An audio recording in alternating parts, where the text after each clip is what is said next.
नमस्कार दोस्तों। आज से मैंने गीता का पाठ शुरू किया है एक गुरु के सानिध्य में, क्योंकि ऐसा माना जाता है कि गीता या कोई भी आप धर्म ग्रंथ पढ़ते हैं तो गुरु के सानिध्य में या उनके ऑब्जर्वेशन में ही हमें पढ़ना चाहिए, ताकि कुछ त्रुटि रहे या फिर कुछ हमारी समझ की कमी हो तो वो हम उनसे पूरी की जा सके करें। तो महाभारत का एक, जैसे रामायण में कांड होते हैं ना, लंका कांड, सुंदर कांड, वैसे ही महाभारत में पर्व होते हैं, जितने भी चैप्टर्स हैं। तो ये जो गीता है ये महाभारत के भीष्म पर्व में आता है। इसमें लगभग 700 श्लोक हैं।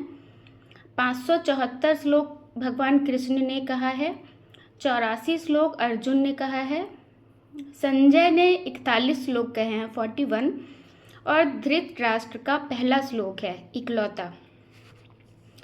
तो शुरू करते हैं, और मैं कोशिश करूँगी कि मैं ये जो भी पढ़ रही हूँ मैं आप लोगों के साथ साझा करूँ। उम्मीद है आपको अच्छी लगेगी। धृतराष्ट्र उवाच धर्मक्षेत्रे कुरुक्षेत्रे संवेतायुयुत्सवः मामकाः पांडवाश्चैव किं कुर्वत संजय।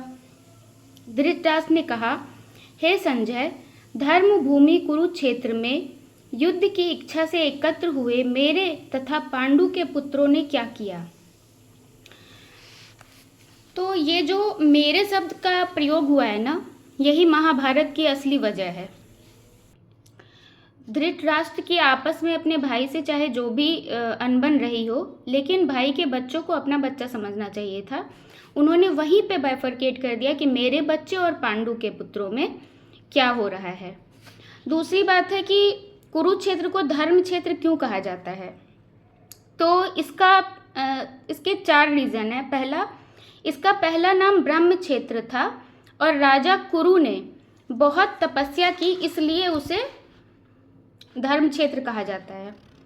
जो भी वहाँ प्राण त्यागेगा वह सीधा स्वर्ग जाएगा, ऐसी मान्यता है, इसलिए भी कुरुक्षेत्र को धर्म क्षेत्र कहते हैं।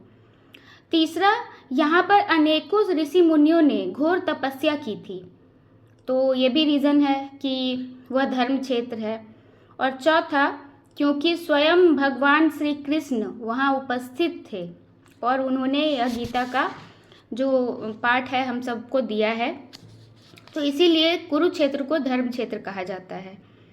तो बस यही था। तो इसमें जो व्याख्या की गई है, मैं ये यथारूप पढ़ रही हूँ, भगवत गीता यथारूप। तो उसने जानबूझकर अपने पुत्रों को कुरु कहा और पांडु के पुत्रों को वंश के उत्तराधिकारी से विलग कर दिया।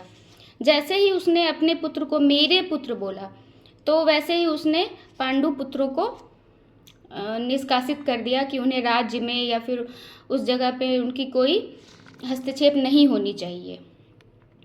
और इसकी व्याख्या में एक और बहुत इम्पॉर्टेंट शब्द लाइन है, जिस प्रकार धान के खेत से अवांछित पौधों को उखाड़ दिया जाता है, उसी प्रकार इस कथा के आरंभ से ही ऐसी आशा की जाती है कि जहाँ धर्म के पिता श्री कृष्ण उपस्थित हों, वहाँ कुरुक्षेत्र रूपी खेत में दुर्योधन आदि धृतराष्ट्र के पुत्र रूपी अवांछित पौधों को समूल नष्ट करके युधिष्ठिर आदि नितांत धार्मिक पुरुषों की स्थापना की जाएगी। तो धर्म क्षेत्र का शाब्दिक अर्थ और महत्व यही है। आशा करती हूँ आपको यह व्याख्या पसंद आए, और मैं अगली वीडियो में नेक्स्ट श्लोक के साथ आऊँगी। मैं कोशिश करूँगी कि मैं हर श्लोक का ये करूँ एक्सप्लेनेशन, लेकिन बहुत सारे श्लोक मैंने पहले 7वां अध्याय पढ़ लिया था, 4थे से 7वें पे मैं अभी हूँ। पहले अध्याय से मैंने आज शुरुआत की है, तो मैंने सोचा कि पहले अध्याय से ही शुरू करनी चाहिए। तो राधे राधे।